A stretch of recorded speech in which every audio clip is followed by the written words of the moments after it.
em processamento. Para começar agora tá. Agora começou. Beleza. Então vamos lá, né? O professor Douglas já nos apresentou e, como ele disse, a gente vai fazer, tentar fazer num clima de bate-papo mesmo. Vocês podem interagir com a gente durante, né? Ou se preferir, no final, o Douglas passa as perguntas para a gente. Então, nós separamos algumas coisas para falar aí sobre os impactos, os desafios, as perspectivas que existem em relação ao momento atual. Né? Colocamos aí a palavra lockdown no tema, no título desse encontro aqui, que é uma palavra que é uma das que está em alta, né? Então, o lockdown, que é em decorrência da pandemia aí, quais os impactos, os desafios e as perspectivas. Então, a gente vai tentar falar um pouco disso para vocês. E aí, além do lockdown, né, como existem outras palavras também muito faladas atualmente, nós dividimos a apresentação justamente começando com essas palavras, até para diferenciar, às vezes alguém tem dúvida, para diferenciar um termo de outro, né, alguns têm ideias parecidas. Depois, como é que o Brasil estava quando a pandemia foi declarada? A situação do país antes da pandemia.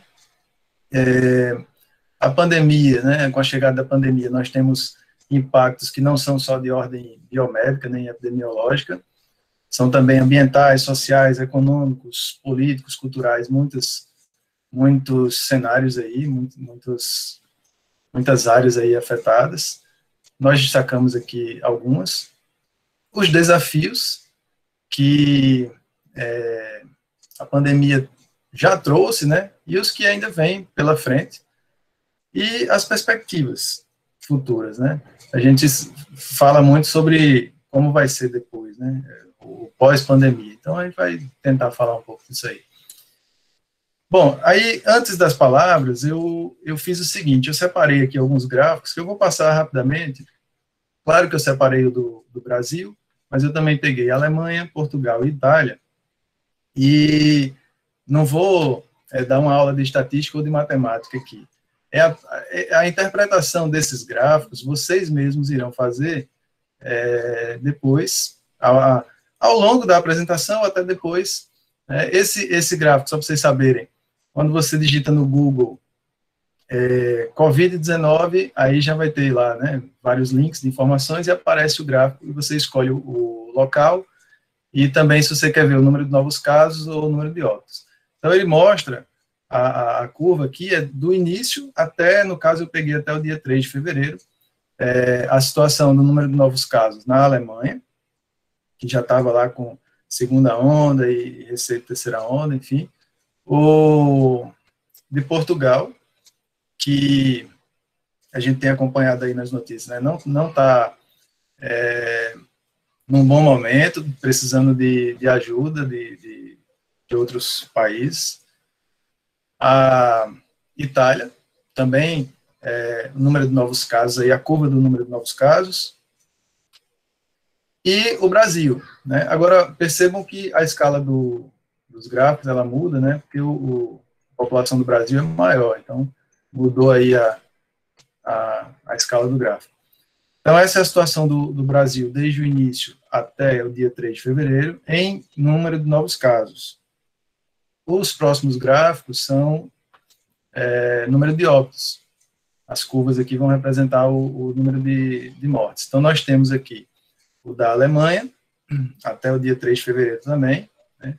Um detalhe, aqui aparece essa média de 7 dias, que no finalzinho eu vou falar também, que é outra coisa que está sendo muito falada, que é a média móvel. Né? Portugal, situação de Portugal, em número de óbitos, Itália, e, finalmente, o nosso país, Brasil, como está aí o número de óbitos. Então, a interpretação dessas curvas eu vou deixar como exercício para vocês aí. Veja, como primeira palavra, eu coloquei aí o surto, porque para se chegar na pandemia, para você falar em pandemia, você tem, digamos assim, etapas a serem seguidas, serem observadas, né? Então, o surto é a primeira delas. Porque o surto é quando você tem um aumento grande no número de infectados por uma determinada doença, numa região específica. Isso pode ser, por exemplo, você está numa cidade, e aí você observa que num determinado bairro tem pessoas infectadas por certo vírus, né? Aí ali o número de casos naquele bairro começa a crescer, então você tem um surto naquele bairro. Mas se aquilo vai se espalhando pelos outros bairros, aí você já tem um surto na cidade. E o caso do coronavírus foi assim no início, né? Lá na cidade de Wuhan, na China, ele foi considerado inicialmente um surto e no final de 2019 era assim que a gente estava pensando aqui e em outros países. Vai ficar por lá. É um surto e não vai chegar aqui. E foi assim, né? Rápido para chegar aqui. Então, a primeira etapa, digamos assim, surto.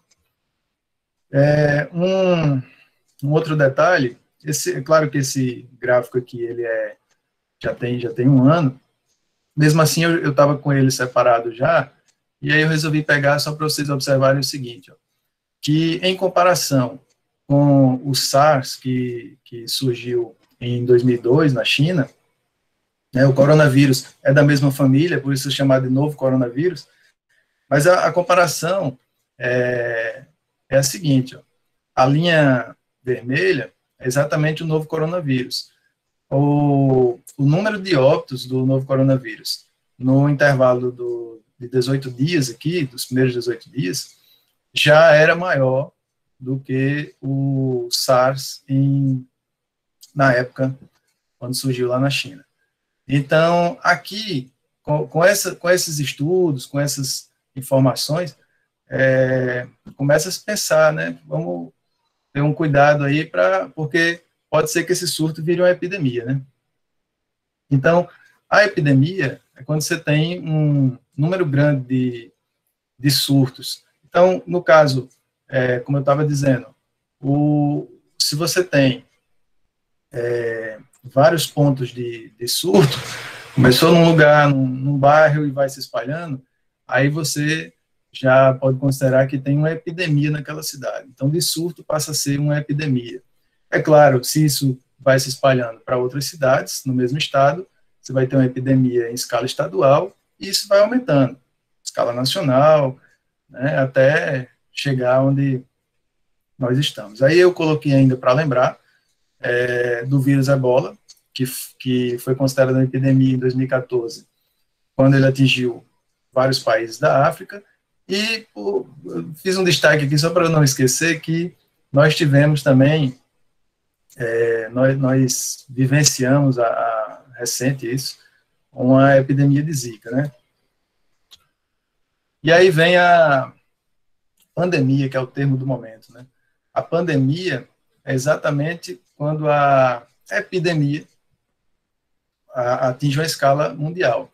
Então, a Organização Mundial de Saúde, uma vez que ela observa que países de todos os continentes passaram a ter casos confirmados de uma doença, né, da mesma doença, aí ela declara a existência de pandemia. Né? Antes da pandemia, um caso mais recente de pandemia, antes dessa, foi a gripe A, em 2009. Né? E um termo que faz parte aí também da área que eu resolvi colocar aqui é a endemia. Talvez pouca gente tenha ouvido falar, mas vale saber, né, que a endemia não tem a ver com a quantidade de pessoas infectadas, tem a ver com a frequência de casos numa determinada região. Com que frequência certa doença aparece naquela região ou em mais de uma região. E aqui no Brasil nós temos as regiões norte e centro-oeste, e também o estado do Maranhão, que são consideradas áreas endêmicas da febre amarela silvestre, que é a febre amarela transmitida pelo mosquito Hemagogos, se eu não me engano. A febre amarela urbana é o mosquito da dengue mesmo, né? E mais algumas palavras aí também muito faladas, né? Quarentena. A quarentena, apesar do nome lembrar 40, ela já foi, assim, isso na época medieval, se não me engano, era realmente um período de 40 dias que se cumpria. Mas a quarentena não precisa ser 40 dias, né? O que é a quarentena? É um período que é imposto a pessoas saudáveis ou aparentemente saudáveis, ou até animais também, que estiveram em alguma região onde estava tendo um surto de uma doença, né? Tem uma doença transmissível lá, essas pessoas estavam lá, então a partir do momento que do último dia que essas pessoas, uma pessoa mais, entrou em contato com alguém que sabe que estava infectado, ou então, o dia que ela saiu daquele local onde sabe que tem uma doença transmissível lá, daquele dia até passar o período de incubação da doença, essa pessoa tem que ficar em quarentena, sendo observada para confirmar se ela está infectada ou não. Né? Porque ela pode também não ser assintomática, né? Como a gente tem ouvido também aí, as pessoas que não apresentam sintomas da doença, apesar de estarem infectadas. Né? E aí a quarentena é uma medida importante, né? Justamente para controlar a disseminação da doença. Da mesma forma, o isolamento, só que a diferença é que o isolamento separa os indivíduos doentes, aqueles que você sabe que estão infectados, né, que portam alguma doença contagiosa, e aí tem gente que confunde quarentena e isolamento, porque realmente são parecidos. O objetivo é o mesmo, evitar a propagação da doença, só que na quarentena você separa pessoas supostamente saudáveis, e no isolamento você separa pessoas que você sabe que estão doentes.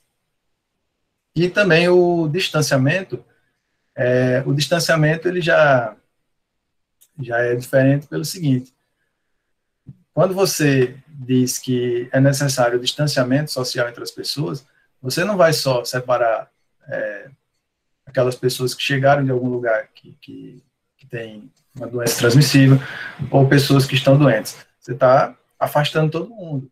Né? Por quê? Se pessoas assintomáticas circulam livremente e você tem uma taxa de infecção de uma doença naquele momento alta, essas pessoas que não sabem que tem a doença vão acabar passando para outras. Né? Então, quando o distanciamento é recomendado, a gente tem paralisação de atividades não essenciais, cancelamento ou adiamento de eventos, trabalho e estudo de forma remota, uma série de coisas que estamos vivenciando. Né? O momento nosso no IFES é exatamente esse, né? Os eventos a gente tem feito de forma remota, enfim. Então, a ideia é conter a doença. Infelizmente, ainda tem gente que não entende isso, seja quem tem mais poder de combate ou não, né? O lockdown, ou bloqueio total, né, diferencia do distanciamento pelo fato de que ele não é uma medida voluntária.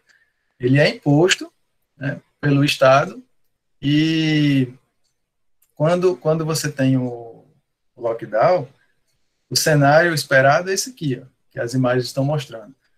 Uma circulação quase nula de pessoas, né? Não vai... você tem que diminuir bastante a circulação, e bloqueios policiais, barreiras policiais para evitar a circulação de pessoas. Lá no Pará, a dificuldade, inclusive relatada por um policial, é de fazer o pessoal cumprir esse lockdown, né? Então, eu destaquei a notícia recente: 3 municípios lá próximos do estado do Amazonas, entraram em lockdown, no estado do Pará. E, para finalizar, a média móvel, né, que a gente tem ouvido falar, que é uma média aritmética simples, calculada no intervalo de tempo. Essa média móvel que a gente tem visto, ela é calculada no intervalo de 7 dias. Então, é uma média aritmética simples, porque você pega o número de casos, ou número de óbitos, novos casos, ou número de óbitos, dos últimos 7 dias, soma e divide por 7. E aí você vai comparar isso com a média móvel de períodos anteriores, com o mesmo intervalo de tempo, né? Aí, essa média que vai permitir dizer se o número de óbitos ou de novos casos está aumentando, diminuindo ou estabilizando, que a gente vê nos jornais aí, aqueles mapas, os percentuais, estados que estão em estabilidade, outros que tem um aumento no número de casos, é por causa dessa ferramenta aí, a média móvel, para ajudar nessa comparação, né, nas conclusões. Então, o que acontece? Se o valor encontrado tiver apenas 15% acima ou 15% abaixo, em relação às semanas anteriores, a gente tem uma estabilidade, é considerado que tem uma estabilidade, né? E aí, essa média móvel, ela vai influenciar nas medidas de combate à pandemia, né? Quanto mais próximo o valor tiver da realidade, melhor. Aqui eu vou passar a bola agora para a querida professora Kátia, que vai falar da situação do país antes da pandemia. Vou tirar minha tela aqui.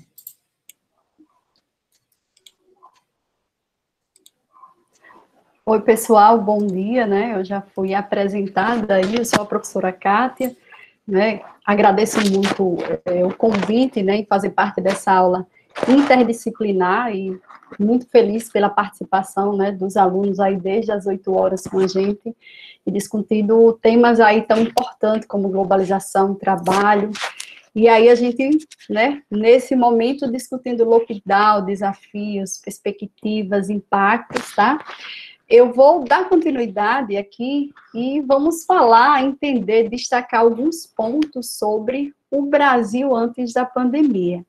Antes de eu iniciar, eu quero só que vocês me confirmem se já conseguem ver, né, a apresentação e se conseguem me ouvir bem, como é que está o áudio aí. Para mim estamos bem e também já estamos vendo. Ótimo, então vamos lá, né? O momento é para trazer reflexões, tá? Então, Marcelo já nos apresentou aí, né, o cenário que estamos vivendo e o que é que podemos destacar, o que é que a gente tem, assim, de relevante para que a gente fale sobre o Brasil antes da pandemia, né? Eu vou trazer alguns destaques principais e sabemos que muitos outros, né, eles também são importantes, levando em consideração o tempo, vamos falar especificamente aqui de 3 pontos. Primeiro, né, instalada a pandemia no mundo, né, em março do ano passado, esse ano 2000, que já faz parte da história, né, deste século, o Brasil ele já observava, né, os países como principalmente a Europa, que sofre assim duramente a primeira onda, né, do coronavírus. E aí é possível hoje, depois de estudar e ler, né, então a gente ainda está conhecendo esse momento, perceber que o Brasil, ele pode ser considerado, né, com relação aos países europeus, um país até mais jovem, tá? Por que é importante, né, evidenciar essa questão? Porque ao se buscar entender, né, o que é o coronavírus, as medidas que têm sido buscadas emergencialmente, um destaque muito grande sempre foi dado que aquela idade avançada, né, a partir dos 60, 70, 80 anos, ela se mostrava como um fator de risco, né? Isso é o que levaria ao agravamento da doença se esse grupo fosse contaminado, tá? Então, esse seria um destaque. Bom, E aí, já já eu vou apresentar alguns dados para que a gente possa, né, fazer uma relação do que inicialmente a gente, assistindo os outros países, a gente já comparava com a nossa realidade aqui, Brasil, tá? Mas o que é que nós encontramos, o que é que nós enfrentamos, certo? Bom, eu também coloquei dois fatores que são importantes aí, em se tratando de Brasil antes da pandemia, né? Ou o Brasil que o vírus encontrou, né? A gente precisa lembrar que o Brasil, claro, que não está nas melhores condições, mas que houve ao longo, né, desde a década de 90, um desenvolvimento aí, alguns avanços que é considerado médio, né, em alguns indicadores, e é preciso destacar, sim, que houve avanço em alguns indicadores de saúde, tá? E aí, um exemplo é a redução da mortalidade infantil, né, ao longo dos últimos anos, né, das últimas décadas no Brasil. E também, mesmo que não sendo o suficiente, houve sim algumas melhorias nas condições sociais, ampliação de saneamento básico, oferta de água tratada. Por que também é importante a gente ressaltar esse lado do Brasil, né? Mesmo com tantas precariedades, mas que isso tem, ao longo do tempo, ajudado, de alguma forma, a disseminar algumas doenças, né, que antes eram muito mais evidentes aqui no nosso país, tá? E também é o que vai fazer uma relação, né, de forma de enfrentamento, de condições mais precárias ou não, de enfrentar esse momento de isolamento, de distanciamento, como as medidas mais urgentes aqui. Bom, o que é que a gente pode ressaltar, né, também em relação a esse Brasil antes do coronavírus, né, antes da pandemia? É claro e evidente, e desde a primeira mesa, né, sobre globalização, que foi muito bem apresentada, que a globalização, ela não homogeneizou o mundo, os países, né, e no Brasil, o destaque que é dado é o que ainda existe, que é o alto grau da desigualdade social no país, certo? E uma das coisas que é fundamental compreender e que para o agravamento desse período de pandemia, dentro da medida, né, adotada de isolamento social, nós vamos ter no Brasil uma densidade populacional marcante, né, de forma bem especial, principalmente nas grandes periferias, certo? Então, essa densidade populacional, ela vai significar aí as chances maior ainda de transmissão desse vírus, tá? E aí eu fui buscar dados do IBGE, já que Manaus sofreu duramente a primeira onda, né? Vem passando a segunda onda aí, claro, existem diversos fatores, principalmente na mutação do vírus nessa segunda onda, mas para a gente entender densidade populacional, desigualdade social, o IBGE, ele destaca, por exemplo, que em Manaus, metade, mais de 50%, na verdade, da população, eles vivem nas periferias de Manaus, tá? E aí, como um dos fatores que implica, né, e que vai favorecer aí a esse grau de transmissão, né? Já que estamos falando de medidas, desafios, e vamos compreender, né, alguns impactos, esse Brasil ainda desigual, né, é reflexo da realidade de forma tão dura que nós estamos aí vivendo, que nós estamos enfrentando. Bom, então essas condições sociais precárias que eu pontuei, usando alguns exemplos, eu busquei dados, inclusive de pesquisas, né, que saíram ontem. Eu tinha alguns dados anteriores, mas aí acompanhando, né, esse tempo, ele muda constantemente, né, os dados, eles estão sendo monitorados a todo momento, e aí saiu uma pesquisa, desde que iniciou a vacinação em São Paulo, por exemplo, avaliando que, e como resultado já dá que quase 30% das pessoas que moram em São Paulo já existe, né, já está confirmado que foi contaminado pelo coronavírus, tá? Então, da população de São Paulo, 30%, na verdade, 29,9%, né, já teve contato com o vírus. O que é que eu vou destacar aqui? 3 questões importantes. Primeiro, se falamos que as condições, né, de desigualdade, ela é um ponto marcante no nosso Brasil e nesse mundo globalizado, né, as desigualdades cada vez mais acirradas, há uma diferença, né, em pessoas que são contaminadas, aquelas dos distritos mais ricos, né, quando foi feito o levantamento da pesquisa, daqueles que moram nas áreas mais pobres. Então, a gente vai ver uma diferença aí de 22,8% naquelas áreas consideradas de classe média, e nas demais áreas, né, consideradas, assim, áreas de maior vulnerabilidade, a diferença, ela passa para 36,4% de pessoas contaminadas, tá? No início, nós falamos que o Brasil, né, antes da pandemia, e ao observar a Europa, principalmente, ele já, comparando idade, é um país mais jovem, né, em termos de idade da população aqui existente. Mas eu trouxe alguns dados para a gente ver a realidade hoje de como se encontra o Brasil através das pesquisas, que a taxa de contaminados das pessoas que já tiveram contato com o vírus são aquelas, né, 33% está nas pessoas que vai entre 18 e 34 anos, né? Já aquelas de 60 anos ou mais, ela é de 19,9%.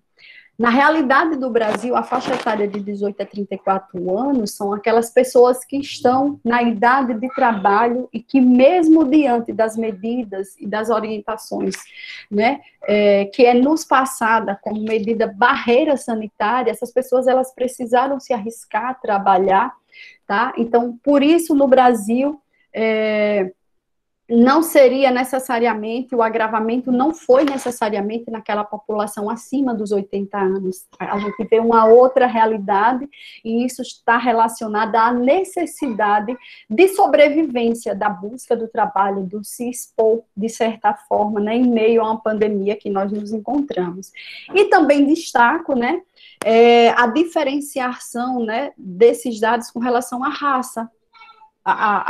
Aqueles considerados preto ou pardo, né, o índice de contaminação aí, das pessoas que já foram contaminadas, tiveram contato, é de 37,8, e cai, né, quando passa para aquelas pessoas, né, que são consideradas aí brancas, de 20 para 23,2, tá? Isso aí só para a gente poder comparar a nossa realidade e a forma como o Brasil e outros países vêm enfrentando. Bom, preocupações concretas, eu coloco aqui como as coisas mais básicas e necessárias, porém urgentes de conter, né, em meio a estar isolado, estar nesse momento de pandemia, que é o acesso à água, né? Então, esse acesso à água, ele se tornou ainda mais central diante da pandemia, porque desde a década de 90, que se buscava, claro, formas de se conter algumas doenças, e agora, no período de pandemia, mais ainda, a necessidade da limpeza das mãos, da higiene pessoal, né, do saneamento domiciliar, de modo geral. Porém, nessas desigualdades, ela, aqui no Brasil, e com a pandemia, e com a medida de estarmos isolados, ela se torna aí uma determinante social para a saúde no Brasil, tá?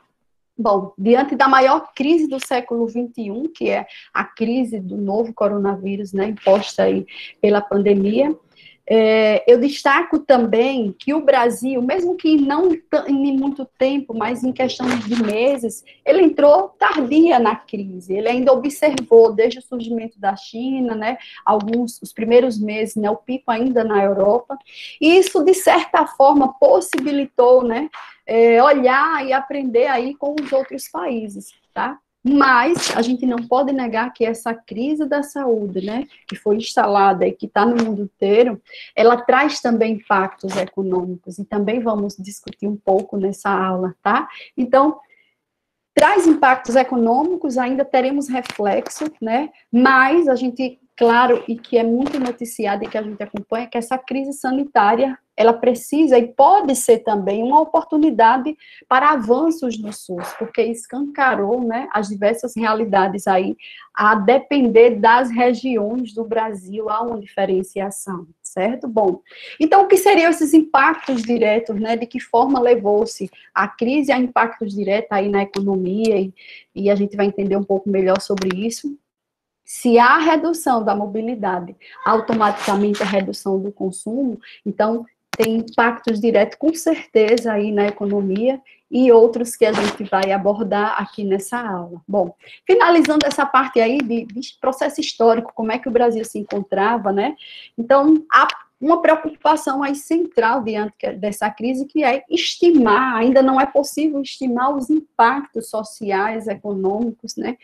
Porque já entramos um novo ano e tudo ainda está sendo buscado medidas, né, de que forma a gente enfrenta esse período. O que a gente sabe é que o Brasil, ele soma a crise sanitária a outras crises já aqui no país, tá? A crise política, a crise econômica, né, um país que ainda já vinha tentando se reerguer, tá? E a economia, de certa forma, muita gente que está estudando, escrevendo, cita, a economia também está em quarentena, ok? Nesse contexto, o que se busca, o que é necessário, são políticas de sustentação da economia, né, e, de certa forma, preparar o sistema de saúde a todo momento para o enfrentamento, né, desse período que estamos vivendo, para que assim a gente possa pensar, né, futuramente e nos organizar enquanto sociedade, nos reerguer, né, enquanto economia aí, que há tendência sim de queda por conta desse período, tá? Bom, nós precisamos falar também de impactos, né? Então, de forma mais direta aí, fazer uma relação, refletir um pouco sobre impacto. E aí nós vamos falar de impactos ambientais, impactos sociais, impactos econômicos. Eu vou mostrar para você, uma forma da gente refletir, qual é a relação que existe, né, da pandemia do novo coronavírus. É um vírus que tem um alto poder de transmissão, que causa, né, inicialmente problemas respiratórios, e ele vem se desdobrando aí com diversos outros problemas de saúde.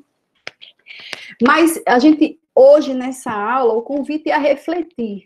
Tem relação com as questões ambientais? Então, só contextualizando, né, como o professor Marcelo já nos mostrou, o vírus, ele surge, né, um surto em Wuhan, na China. E aí, de início, já é discutido que pode ter sido através de mercados vivos, aqueles mercados que comercializam os animais silvestres, e que na cultura local se consome esses animais no sentido medicinal, controle de dores, enfim, tem toda uma cultura por trás disso, tá? Bom, então o que a gente sabe e que foi divulgado é que existia um hospedeiro originário do vírus, né, que seria o morcego, mas que para que esse morcego chegue a transmitir, né, o seu vírus para o humano, houve, na verdade, uma mutação do seu vírus para um pangolim, que é um outro animal silvestre também consumido na China. E aí sim, o que se sabe até hoje é que houve essa transmissão para humanos. A gente sabe, quem está acompanhando aí, né, diariamente, que ainda tem uma equipe, um ano após, né, tem equipe na China investigando as causas, né, o que é que causou, qual é a origem mesmo do vírus, tá? Bom, isso para a gente entender que tem relação com o impacto, né?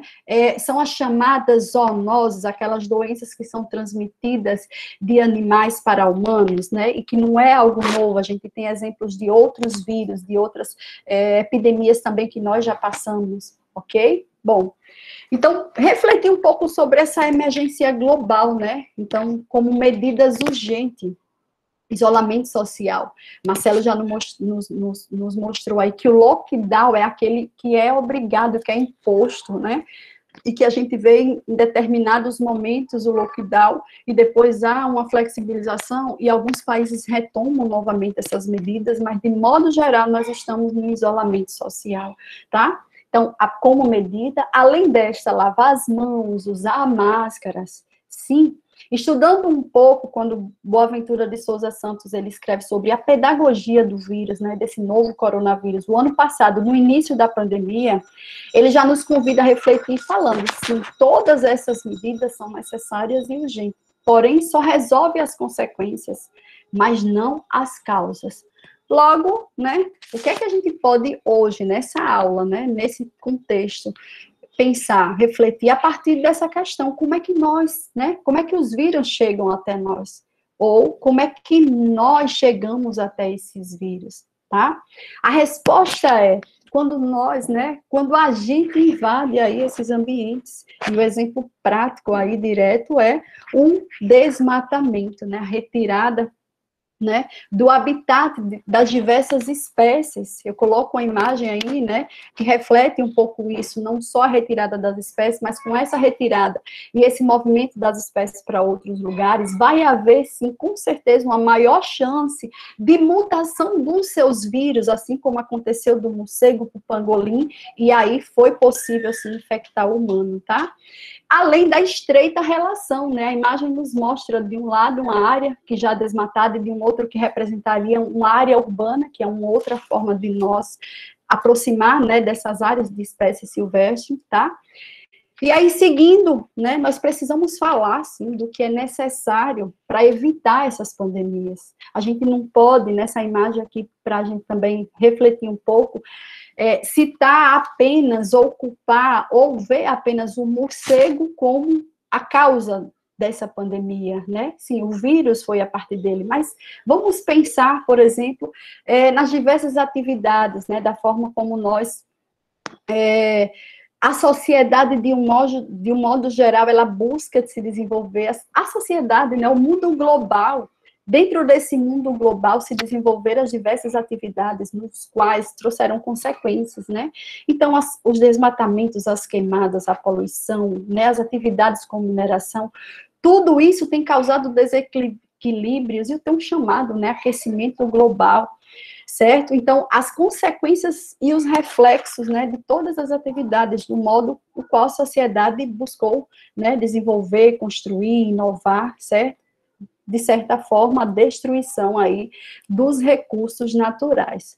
Bom, já foi muito falado no início, na mesa, e a gente já viu, né, no processo histórico, desde quando, o que é a globalização, né, e o professor Ademir nos mostrou muito todo esse processo com a indústria. Eu não preciso falar mais sobre isso, mas precisamos pensar, desde o século XVIII, principalmente, com a primeira revolução industrial, depois segunda revolução, e chegamos ao mundo técnico, científico e informacional, aquele mundo em que a sociedade tem descoberto muitas coisas, né, mas que também estão trazendo consequências, tá? Porque nos deparamos em pleno século XXI, num ápice de desenvolvimento, e que não para por aqui, em uma pandemia, né, que está trazendo crises aí, né, sanitária, econômica, sociais, ambientais, para o mundo inteiro. Bom, diante da crise, a custo de muitas vidas, a gente destaca que a natureza, ela está respondendo a esse isolamento, né, a essas medidas em que nós precisamos reduzir um pouco as atividades, a produção, onde é possível, em determinados momentos, só ter acesso àquelas as atividades essenciais aí à saúde, à alimentação. Então, alguns exemplos circularam, como o Himalaia ficou mais visível, né, o ar mais limpo, os canais de Veneza, né, os animais aí já ocupando alguns espaços nas áreas urbanas, e de modo geral, o que a gente mais ouviu falar em diversos estudos é que imagens da NASA mostrava que houve uma redução significativa nesse período, né, da emissão de gases do efeito estufa, né, de acordo, né, com os dados da NASA, justamente no período onde se reduziu essas atividades, tá? Finalizando aqui, e para a gente refletir mais ainda, a gente traz para a nossa realidade Brasil. Enquanto diversos países, em momento de isolamento, mostrou uma redução, né, na emissão dos diversos gases aí do efeito estufa, o Brasil encontrava-se em período de aumento muito significativo de focos de queimadas, no caso do Pantanal, né, onde foi perdido aí no primeiro semestre até outubro, 28% do seu bioma, e aí a gente inclui as diversas espécies também, e o desmatamento na Amazônia, que aumentou 34,5%, considerando o ano 2009 e o primeiro semestre de 2020, tá? Como reflexão, estudos já mostram que nós, aqui no Brasil, se seguirmos com todas essas atividades, né, de destruição de habitats, de recursos naturais, nós podemos, em um tempo não tão longe, disseminar vírus e ocasionar outras pandemias. Então, por isso, refletir um pouco mais e, a partir de hoje, né, buscar entender que há relação, sim, da pandemia com os impactos ambientais, tá? Então, nós vamos agora, né, entender e refletir um pouco mais sobre os impactos sociais, tá? E aí eu convido Cíntia para dar continuidade à nossa aula. Muito obrigada. Bom dia a todos e a todas. Estão me escutando bem? Sim, Cíntia. Sim. Vou tentar projetar aqui a...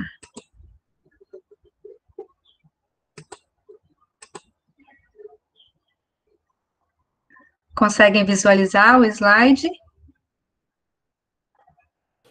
Já. Sim. Ótimo.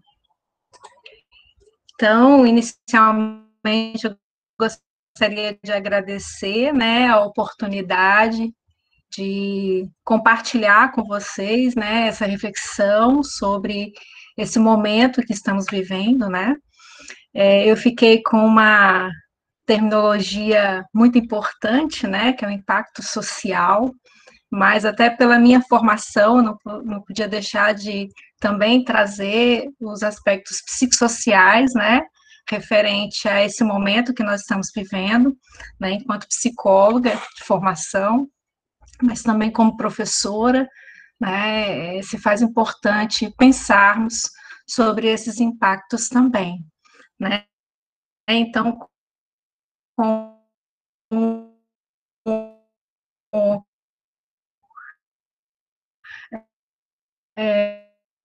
professora Kátia, professor Marcelo já trabalharam, né, muito bem sobre os aspectos iniciais da pandemia, né, e a professora Kátia traz o impacto, né,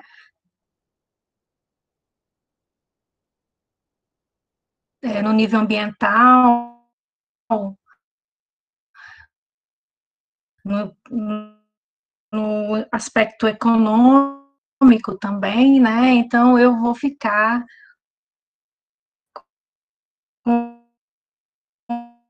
hoje no mundo a questão da pandemia, um enfrentamento frente à Covid-19, né, com a quarentena, com a questão do isolamento social. Então, a gente sabe que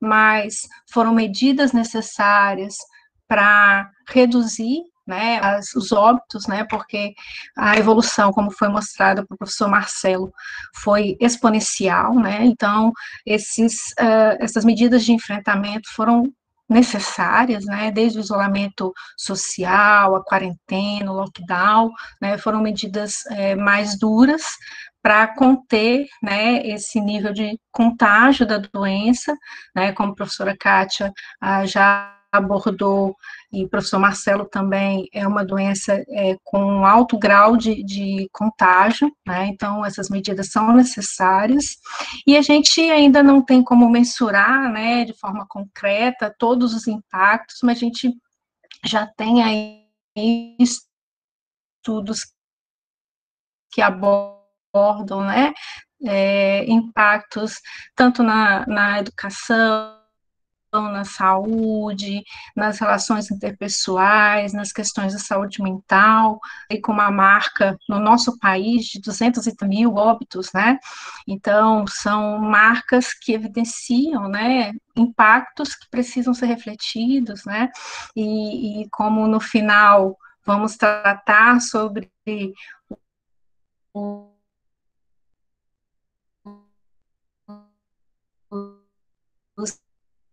as perspectivas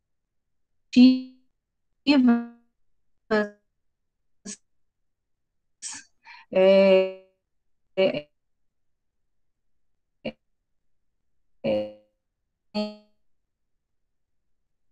vai interferir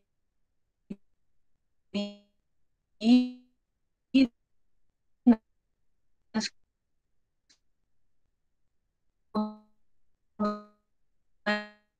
ainda muito presente no nosso país, e isso vai, de certa forma, existem alguns elementos que eu vou trazer para vocês também, que é a demarcação de gênero, raça e idade, que estudos já apontam que existem tendências de vulnerabilidade também em relação ao gênero, né, e raça e idade. Então, a Covid-19, né, traz aí um impacto mundial, e sabemos que essas violentas transformações que estamos sofrendo hoje, as nossas alterações de condição de vida, tá? Isso vai afetar, e já está afetando drasticamente as nossas relações, né? Então, assim, esses momentos, né, de mudanças de paradigmas, de isolamento social, de distanciamento, gera momentos de estresse, ansiedade, comportamentos patológicos, psicopatológicos que merecem ser destacados e que eu vou trazer um pouco mais lá para frente. Então, assim, o impacto social, né, em primeiro momento, né, para enfrentar a Covid-19, foi evitar as aglomerações, né, por isso que se decreta o isolamento social, o distanciamento,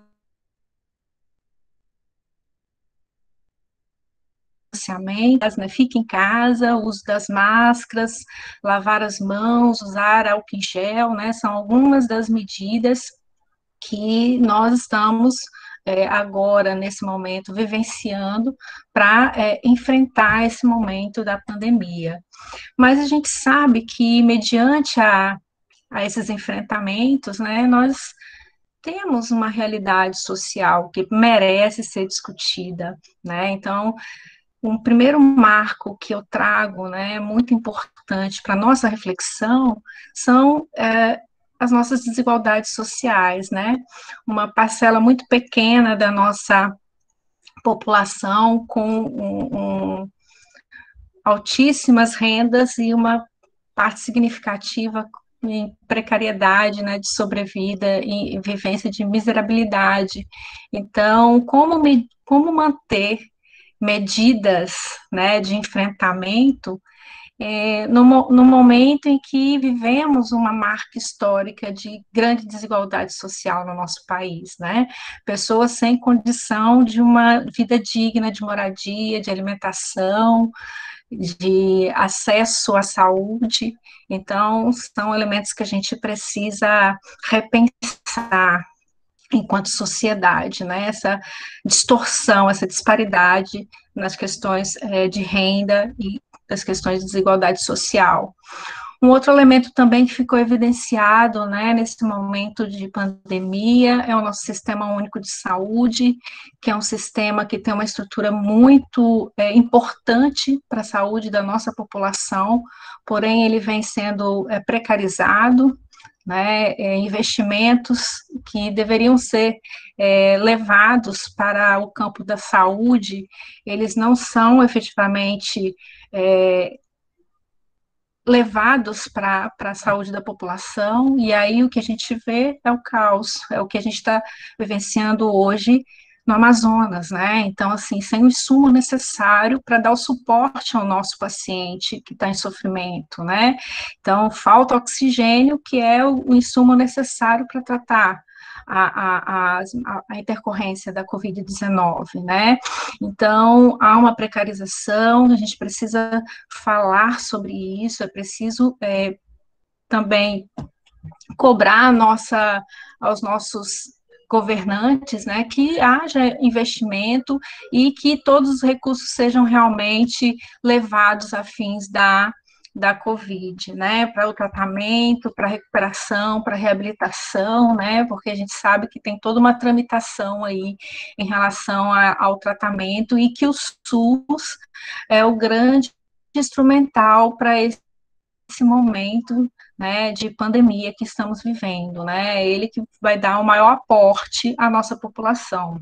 Um outro elemento também que a gente precisa destacar, né, como um impacto social, psicossocial da Covid-19, é a questão dos óbitos, né, pessoas que estão morrendo e que não têm a despedida necessária, né, o processo dessas pessoas ficam, ele não é vivenciado da forma como era vivenciado culturalmente na nossa sociedade, né, e isso vai trazer, com certeza, impactos, né, na questão desse processo dos familiares, né, e isso já tem estudos na psicologia, né, que vai trazer reflexões sobre esse momento, né, das mortes, da forma como está sendo vivenciado o luto, o processo da depressão patológica está sendo bem evidenciado nesses estudos pós-venção das familiares que, infelizmente, perderam seus entes queridos de Covid-19.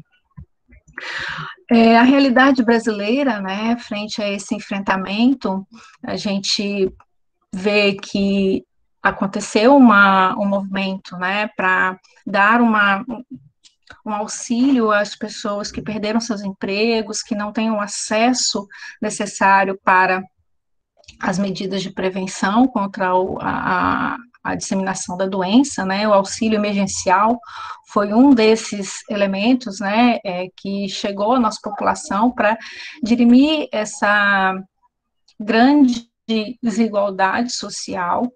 Porém, a gente vive numa realidade, né, como eu coloquei aqui na charge, de pessoas que vivem na rua, que não têm acesso às condições básicas de sobrevivência e que nem o auxílio emergencial não conseguiram solicitar, né? É o que a gente chama de população invisível. No nosso país ainda temos muitos ainda nessa condição, né, de nem conseguir o auxílio necessário para essa medida de enfrentamento da Covid-19, né, que é o caso também, a professora Kátia colocou as condições, né, em grandes periferias, né, como na favela, em que as pessoas como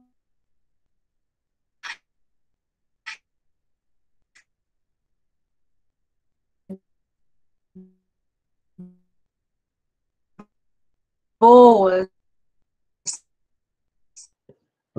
Professora Cíntia, o notícias, seu água e áudio sabão está pode substituir o álcool em gel, mas como chegar à água em espaços? Sim,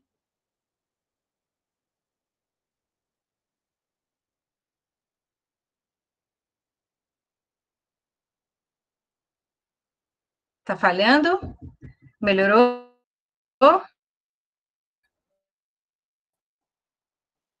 bom, professor Cíntia, a internet está travando bastante, né? Vamos fazer o seguinte, vamos dar continuidade, né? E aí a gente retorna depois aí no ponto que você parou, que eu acho que está travando bastante. Não sei se já melhorou, né? Fica aí, falar para ver. Oi, tá me escutando? Tá, agora tá, agora tá. Tá, vamos lá, vamos continuar para ver. Tá? Então, vamos tentar ver aqui, porque são os nossos desafios hoje, né?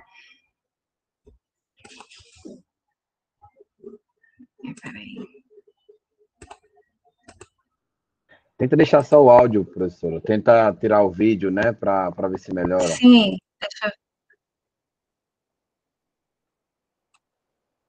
vamos ver aqui se agora melhora.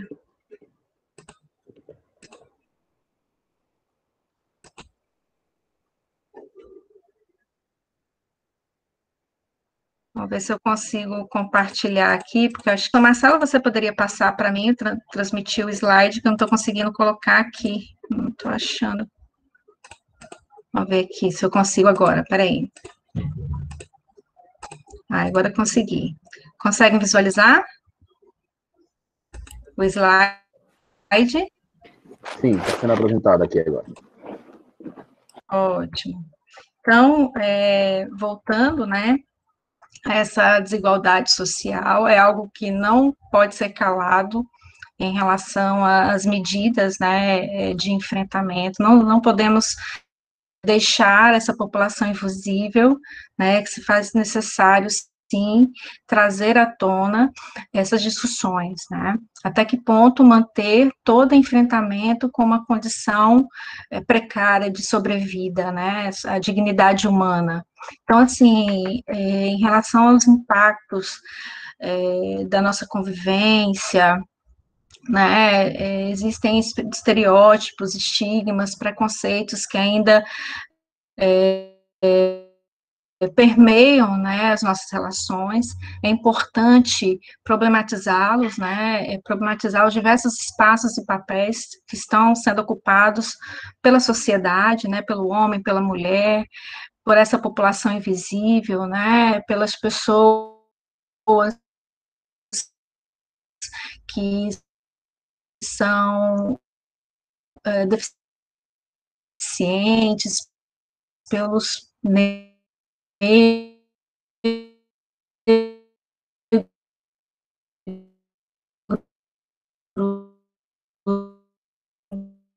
do adoecimento, quanto também nos impactos de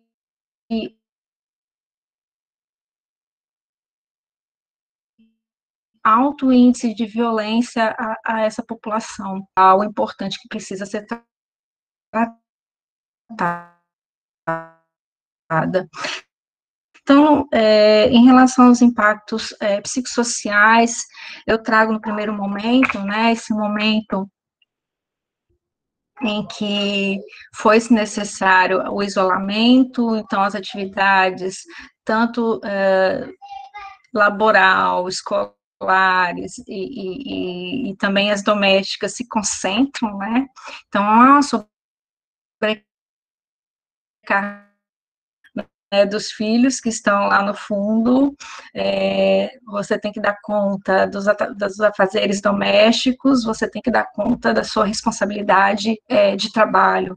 Então, assim, a sociedade hoje, né, conseguiu pensar um pouco mais sobre essas relações, né, até esse momento ele é importante para isso, né, pensar o papel da mulher, né, pensar o papel da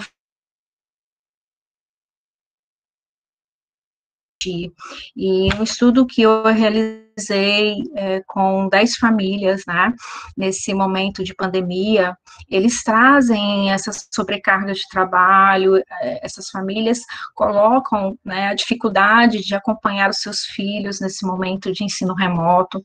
A clientela, né, que eu avaliei foi educação infantil e fundamental menor, né, essas crianças, elas também, os nossos estudantes sofrem também com esse momento, né, seja da falta da socialização, né, e desse ensino remoto que muitas vezes ele é conduzido, né, de uma forma em que são elementos que a gente precisa pensar e perspectivar como é que está sendo essa vivência, principalmente para as crianças, né, quando a gente vai aumentando a escala do desenvolvimento, da adolescência, adulta, a gente já está mais acostumado com esses parâmetros tecnológicos, mas existem aí alguns estudos que já trazem um impacto significativo na questão do desenvolvimento dessa criança, mediante esse uso exacerbado da, a gente precisa repensar e resgatar outras formas de interagir, outras formas de relacionar com as crianças, né, através de brincadeiras, seja mais presente, né, e que não a tecnologia. Então, como eu havia falado, né, o isolamento social, ele vai trazer um impacto no desenvolvimento da criança, vai trazer um impacto na vulnerabilidade da mulher, né, na sobrecarga de trabalho, e também um dado que já vem sendo discutido, né, pelos grandes órgãos de estudo da Covid-19 no nosso país, como a Fiocruz, né, ela já vem desenvolvendo vários estudos sobre esse momento que a sociedade vem vivenciando, e aí ela traz um dado muito importante, que é a violência doméstica, né? Hoje a gente sabe que o isolamento social aumentou a vulnerabilidade da criança na questão das diversas violências e também da mulher, né? E dos grupos que estão aí em vulnerabilidade social e que a gente merece pensar sobre essas questões. Um outro dado também destacado pela Fiocruz foi o aumento do uso abusivo de bebidas alcoólicas, né, e esse aumento expressivo está relacionado com o nível de estresse, de ansiedade, né, que a gente vivencia nesse momento de pandemia. Então, assim, os impactos psicossociais, né, esse isolamento, esse distanciamento social, o medo da doença, o medo de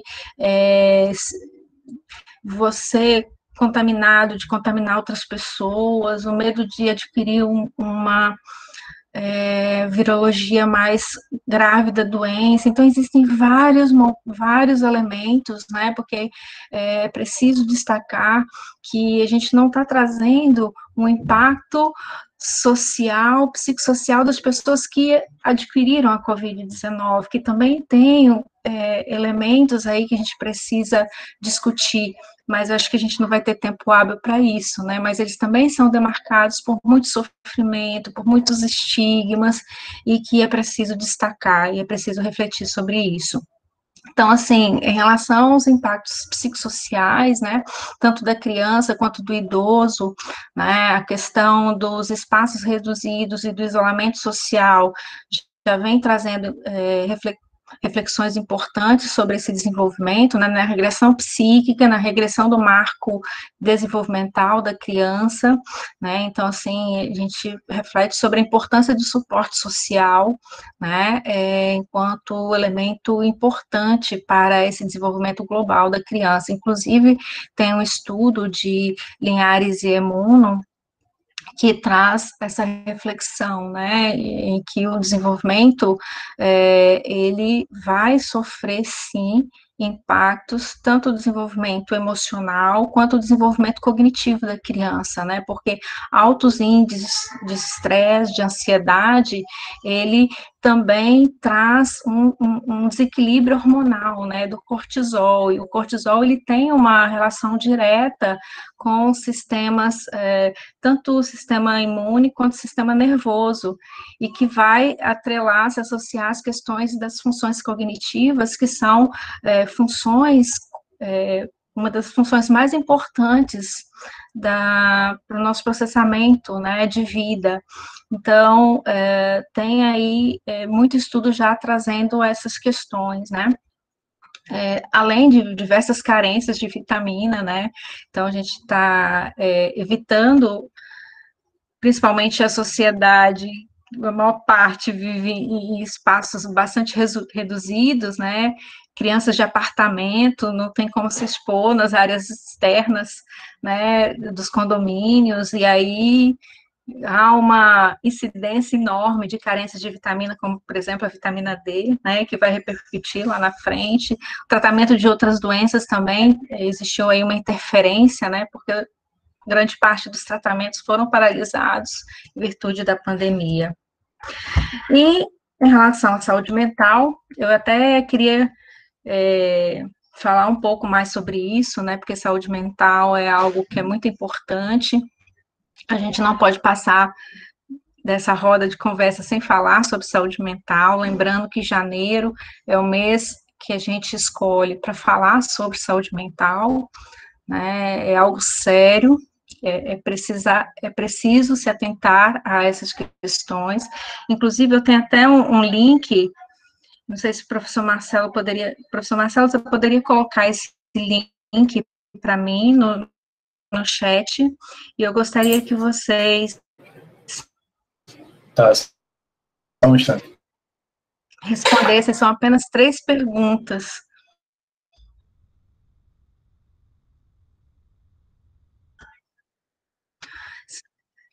São 3 perguntas.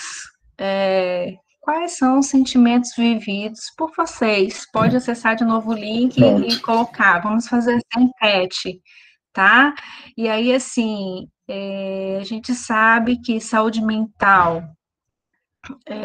é um impacto que ainda a gente não tem como mensurar, né, mas a gente já tem aí alguns indicativos importantes, né, o Conselho Federal de Psicologia já aponta um alto índice de procuras, né, para o acolhimento e tratamento, né, então a gente já vem aí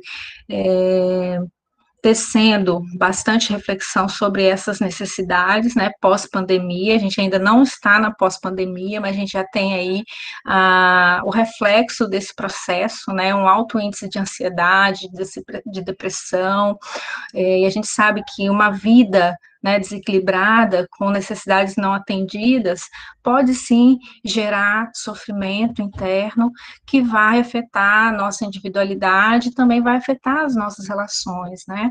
Então, assim, cuidar da saúde mental é cuidar também da sua saúde física, também cuidar da sua saúde integral, né? Então, não dá para falar que só cuidar da saúde física é o necessário. É necessário ver esse ser na interface biopsicossocial. E a gente sabe que existem vários elementos, né, que estão envolvidos nesse momento da pandemia, né, o esgotamento emocional, o estresse pelo medo da doença, a paralisação de sonhos, de projetos, né, que muitos tiveram que dar essa pausa em virtude desse momento, cansaço, irritabilidade, frustração, alto nível de cobrança, muitas vezes no trabalho, ou até mesmo nas atividades escolares, sobrecarga de trabalho, disfunções alimentares, né? Então, ou perda de apetite, ou a pessoa começa a comer demais, né? Então, perda de sono. Então, existem aí diversos elementos que estão associados a esse momento, né? E eu gosto muito de um estudioso da psicologia fenomenológica existencial, mais precisamente da Gestalt, né? Que é Frederic Perls, que ele fala que é necessário que nós, enquanto seres humanos, possamos encontrar esse funcionamento saudável, né, da nossa vida, tanto psíquica como da nossa saúde física, né, e esse funcionamento, ele está associado a essa nossa capacidade de autorregulação, né, de pegar um momento de estresse e criar condições para minimizar esse momento de estresse, manter, assim, um estado de equilíbrio homeostático, né, entre o organismo interno e o meio. Né? Então, se faz necessário criar estratégias, cada um tem uma estratégia, né? Eu vou falar até de uma estratégia que vocês podem utilizar no dia a dia de vocês, mas cada um vai construindo a sua estratégia, né? Então, tem gente que vai fazer atividade física, ou que vai cuidar de uma planta, ou que vai escutar uma música, ou que vai fazer alguma atividade que vai minimizar esse estresse. Isso é importante, sim, para ajudarmos nesse momento de ansiedade. A gente sabe que o estresse, né, ele está referenciado a esse esgotamento de recursos físicos e psíquicos devido a esse excesso de demandas que nós estamos enfrentando nesse momento de pandemia, né? E aí, professora Sônia Imuno, ela tem vários estudos na área da psicologia relacionado à psicologia desenvolvimental e ambiental, e aí ela vai trazer um termo, né, porque o estresse, quando ele no nível menor, que a gente chama de estresse positivo, ele é tão importante para te movimentar para uma determinada situação, né? Você vai apresentar um trabalho, então você tem um nível que não é tão elevado, mas que é necessário para que você consiga projetar suas reflexões, mas à medida que ele vai aumentando o seu nível, né, ele vai também sendo atrelado a algumas reações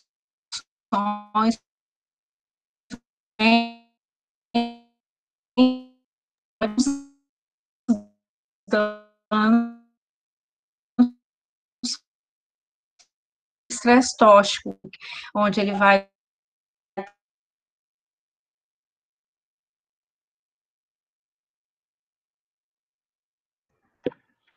Professora Cíntia, então pode afetar a nossa... voltou a travar muito a internet aí. Não sei se tá assim pro pessoal também. Que trava muito, né? Voltou, pelo menos para mim voltou a travar. Como é tá travando? Deixa eu ver aqui no chat o que é que eles respondem. Tente aí agora de novo para ver. Aí, tá travando. Ó, Jean levantou a mão aí. Pode falar, Jean. Aqui também. Vamos fazer o seguinte, professora. Vamos passar para outra palestra e aí depois a gente retorna, se for o caso, que eu acho que a internet já pode ser que tenha melhorado, né? Tenta tá tranquilo? Ver. Se tiver travando. Tá travando? Tá travando bastante. Tá travando bastante. Tá travando? Tá. Deixa eu interromper aqui.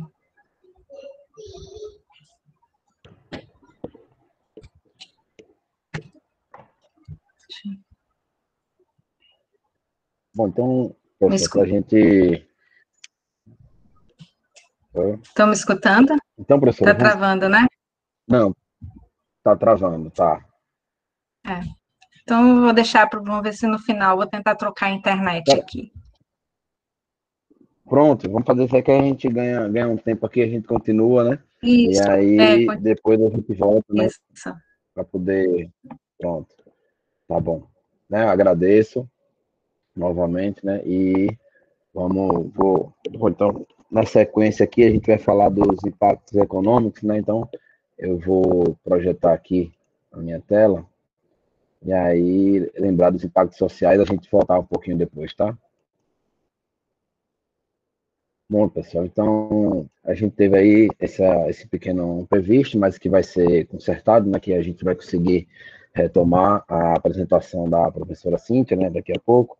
Então, para dar continuidade, a gente vai falar um pouquinho aí dos impactos econômicos, né? A gente vai falar um pouquinho dos impactos econômicos e depois a gente retorna, né? Eu vou apresentar aqui para vocês.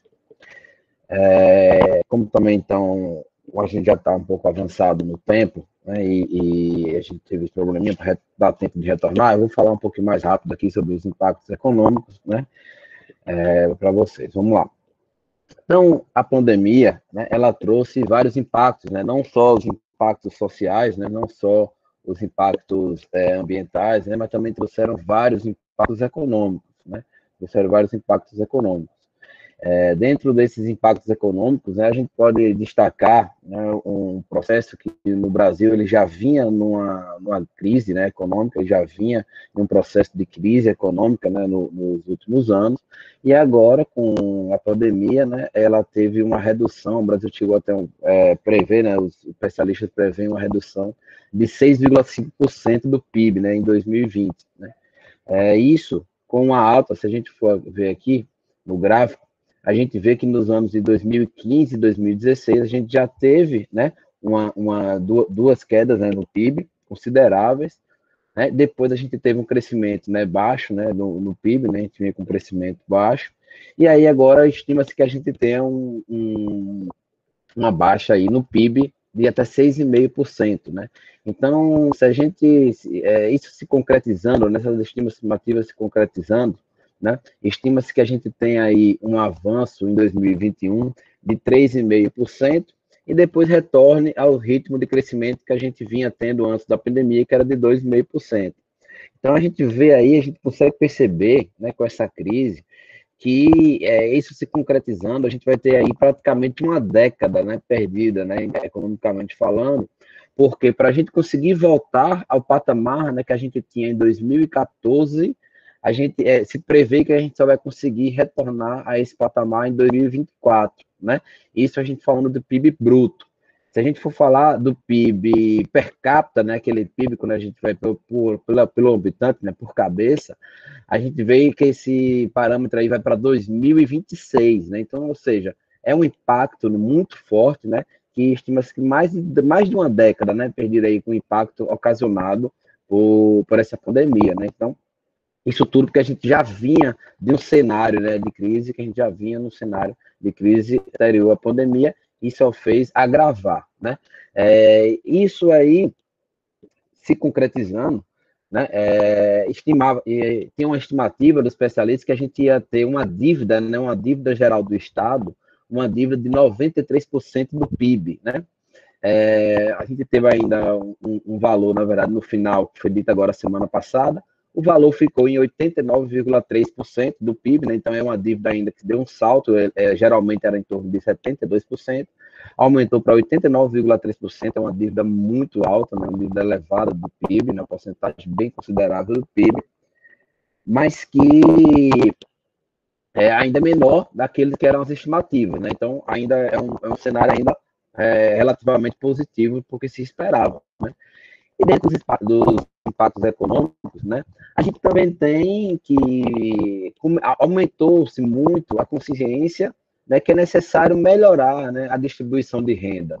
Então foi percebido que ficou ainda mais em evidência que se a gente não tiver com a base, né, aquela base da pirâmide de renda, né, se a gente não melhorar essa base da pirâmide de renda, né, a gente não vai ter como um enfrentamento, né, não só essa, mas as outras, né, situações de crise que vieram. Então, ficou evidenciado, né, que a gente precisa melhorar essa distribuição de renda, né, inclusive com políticas públicas mais amplas, né, de proteção aos grupos sociais, né, inclusive também na saúde pública. E isso também teve uma consciência maior, né, a nível geral da população, economicamente falando, da necessidade, né, das reformas, né, apesar que isso vai depender muito mais da questão política do que da questão econômica, né? Mas também é uma reflexão, né, que vem se agravando aí, né, em destaque, essa questão, né, que precisa, porque a saúde, né, financeira está comprometida, né, no nosso país, então também entra-se muito nessa discussão, certo? E aí um outro âmbito de discussão, né, que inclusive faz parte dos impactos econômicos, é a própria saúde, né? A gente viu aí, né, com o agravar dessa crise da Covid-19, né, que esse sistema que a gente tem aí, de sistema único de saúde, na verdade, ele não é tão único, né, assim, né? Então, quantos sistemas únicos de saúde nós vimos, né? Quantos SUS eles se revelaram, né?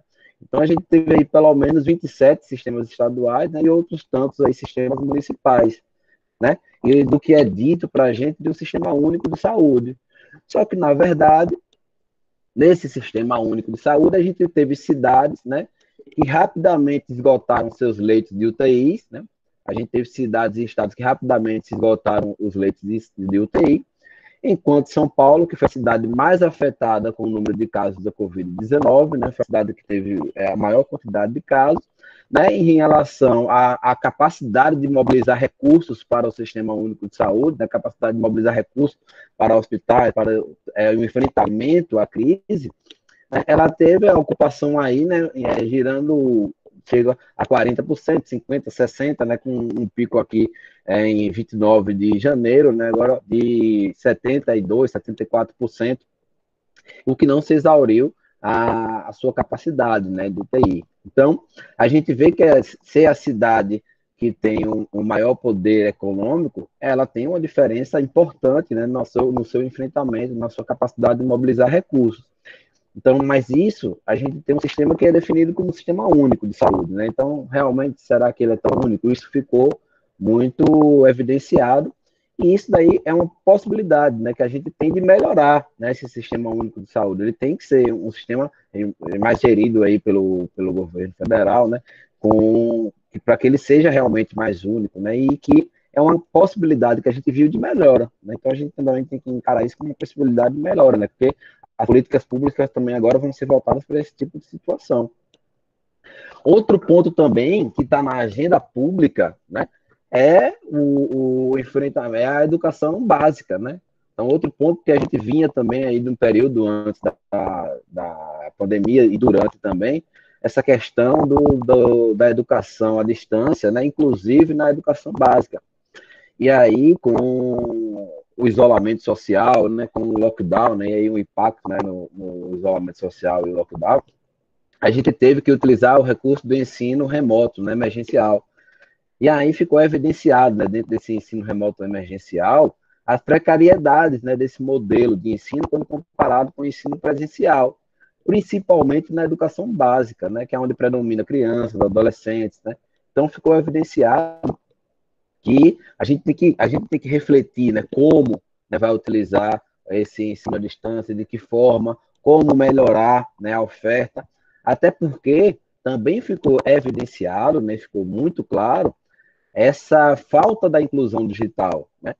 Então, hoje a gente está, né, passando por esse desafio, né? Então nós estamos vivenciando esses desafios, né? Então a inclusão digital, quanto que a gente teve dificuldade aqui no IFES para poder iniciar o ensino remoto, teve que tomar o cuidado para poder prover os tablets, né? Procurar a internet, né?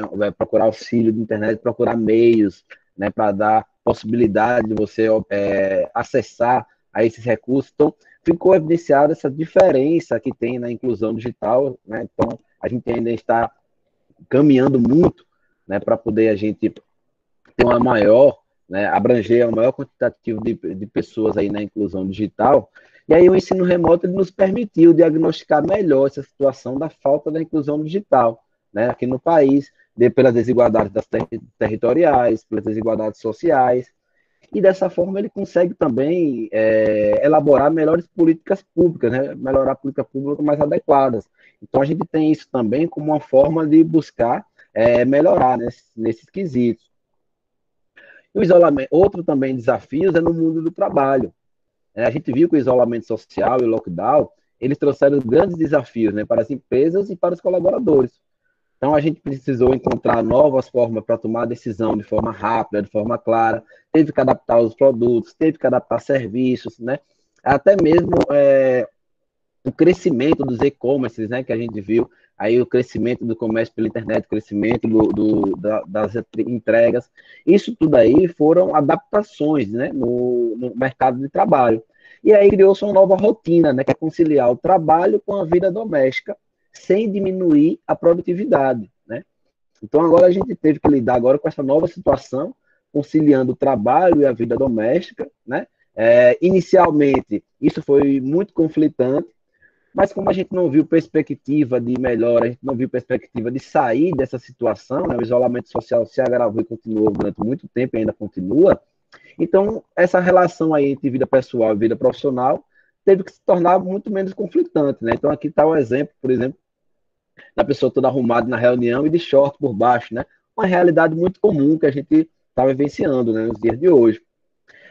Só que esse cenário, ele trouxe também outras formas, né, de consumo, o crescimento, né, dos aplicativos, o crescimento dos e-commerce, o crescimento dos aplicativos de entrega, novos hábitos domésticos, né? E aí ele trouxe para uma realidade atual, né, o home office. O home office que ele já era uma realidade em algumas empresas, só que nem sempre de tempo integral e nem sempre com toda a equipe trabalhando de forma remota, né? Acreditava-se que esse modelo ele ia chegar para a gente daqui a uns 5 ou 10 anos, né? Que ele iria ser dessa forma. E aí a gente teve que antecipar, né? Literalmente a gente está vivenciando o futuro, a gente teve que antecipar isso, né? Então a gente teve que aprender, teve que fazer isso, teve que vivenciar. E aí a gente trouxe para o hoje essa realidade. Então, essa realidade do home office em muitas empresas já está ocorrendo, né? É uma realidade que está ocorrendo e que ela foi antecipada. E aí, com os funcionários conectados, né? Então, muitas empresas, elas optaram e acham isso como ponto positivo, porque aumenta a produtividade, aumenta a rapidez na tomada de decisão e deixa também o funcionário mais motivado. E isso daí provavelmente vai ser uma realidade que vai perdurar, que vai continuar, que veio para ficar, né? Então, muito provavelmente é uma realidade que veio para ficar e que já vai trazer algumas alterações a curto prazo, né? Vai ser reduzido o número de escritórios, vai ser reduzido, provavelmente vai ter trabalho presencial por escala.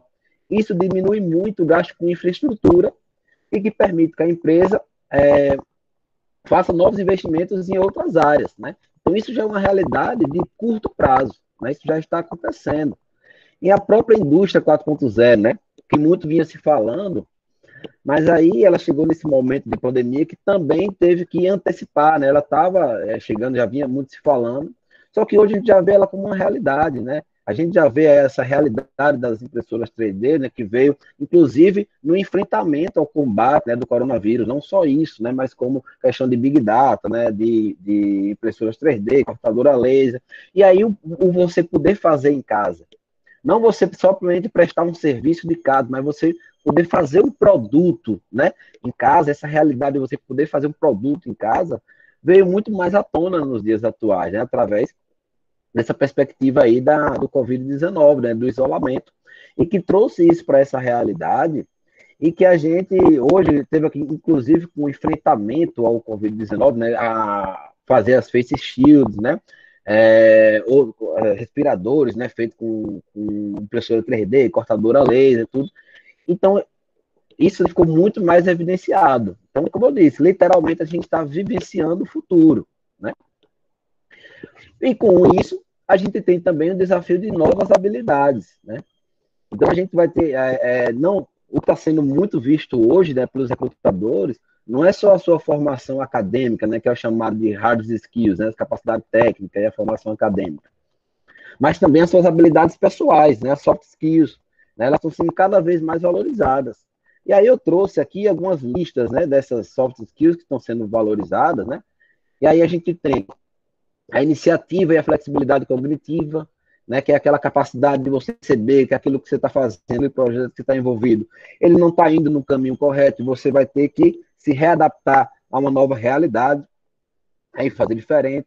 A capacidade de se comunicar de maneira clara e objetiva, né, a criatividade, a eficiência e a gestão de tempo, né, durante as atividades, a resiliência e a adaptabilidade, o pensamento crítico, a capacidade de analisar, julgar as tomadas de decisões e a inteligência emocional, né? Então, isso são skills, né? São habilidades, né? Que também tomaram à tona, que já vinha se falando, mas que também foi muito mais evidenciada agora, durante a pandemia, que justamente essa mudança, né, no mercado de trabalho, que você se torna cada vez mais, né, dono da sua própria capacidade de gerir o seu tempo, né? Então, você estando em casa, você tem que gerir o seu tempo. Então, isso está numa realidade e está sendo cada vez mais visualizada pelos recrutadores, tá? Então, com isso, né, falando aqui dos desafios, né, a gente já passando pelos impactos e entrando nos desafios, né, então, vai continuar aqui falando dos desafios, né, com o professor Marcelo, que ele vai entrar agora nos desafios econômicos, né? Eu falei dos impactos econômicos, né, dos desafios da nova realidade do trabalho, e o professor Marcelo que vai falar dos desafios macroeconômicos, né, para o nosso país. Certo, professor? Vai lá, professor. Luan e todos, né? Devido ao tempo, você falou dos impactos econômicos, né? Eu separei aqui alguns tópicos para citar os desafios que decorrem desses impactos, né? Então, acaba sendo só um complemento da fala. Eu vou passar a vez para a professora Kátia para que a gente consiga, dentro do tempo terminar, aí... dentro do... né? Verdade. Isso, falar mais coisas, né? Aí a Tá professora bom. Kátia vai assumir agora. Valeu, Marcelo. Valeu, pessoal. Obrigado, professor. Obrigada a você, Luan, né? Bom, estamos enfrentando os desafios, né, do momento do ensino, então é um momento propício também de falar, dentro do tema da nossa aula, dos desafios na educação, né? Esse modelo de isolamento social que estamos vivendo agora ao vivo, ele desde o início da pandemia, né, ele vem exigindo aí dinâmicas diferenciadas, não só de viver, mas formas de sobreviver a tudo isso, né? A saúde pública tendo que se adaptar, buscar, né? A economia aí também, na perspectiva de reflexos, há algum tempo, ainda médio e longo prazo, e na educação também. Eu vou pontuar, tá? Algumas questões relevantes que é considerado desafio, sim, na educação. Bom, o próprio Ministério da Educação, desde o início da pandemia, né, com seus decretos e portarias, já determina aí, desde o início, desde março de 2020, a suspensão das aulas presenciais e o indicativo aí de um ensino remoto, né? Isso não é novidade, é o que nós estamos falando, do que nós estamos vivenciando hoje, tá? Bom, então, diante do distanciamento social, né, houve o quê? Uma nova configuração no processo ensino-aprendizagem, e que está dando certo, com todos os desafios nós estamos aqui. Então, esse ensino remoto que nos possibilita dar continuidade, né, ele veio como uma alternativa para o período da pandemia. Como ele vai se desdobrar, aí a gente ainda vai aguardar um pouco, mas o importante é que ele foi implantado, né, que ele está funcionando, tá? Então, utilizamos aí das práticas pedagógicas, né, mediada através das diversas plataformas digitais, e aí eu cito algumas, como o Google Class, né, o Google Meet. Bom, mas nós precisamos também resgatar que desde os anos 2000, o Brasil ele já tinha a modalidade, diferente do ensino remoto, mas a modalidade da educação à distância, por algumas vezes, né, por não conhecer, às vezes criticada, pouco interativa, mas que já existia, regida pela própria Lei de Diretrizes e Bases, né, com suas portarias aí próprias, e aí o ensino remoto ele vem, né, buscar uma forma mais interativa, mais dinâmica, até porque nós temos encontros presenciais, nós temos momentos síncronos, assíncronos, e eu falo nós porque tivemos a possibilidade, o exemplo do Instituto, da disponibilidade, né, na tentativa de que todos sigam os estudos, da disponibilidade de equipamentos, de conexão de internet, tá?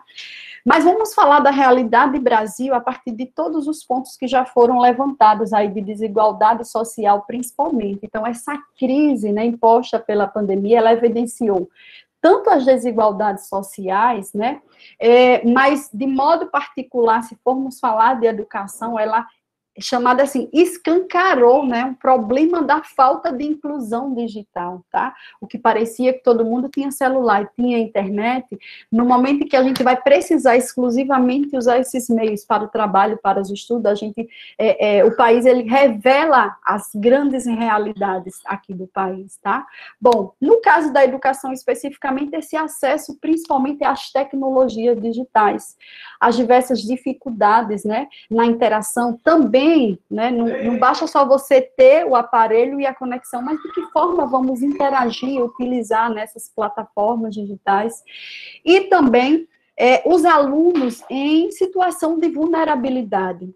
Tá? Eu coloquei aí 3 imagens em que mostram realidades distintas, né, a depender da classe social e das condições, né, socioeconômicas, de moradia e de trabalho dessas famílias, até aquelas pessoas que estão, na verdade, na escala zero aí de acesso à internet e de acesso aos equipamentos necessários. Bom, eu vou destacar aí possíveis entraves ao ensino remoto, dados já retirados de pesquisas feitas, né, dados concretos, não é o que se estima, o que acha, são dados concretos já feitos nesse período.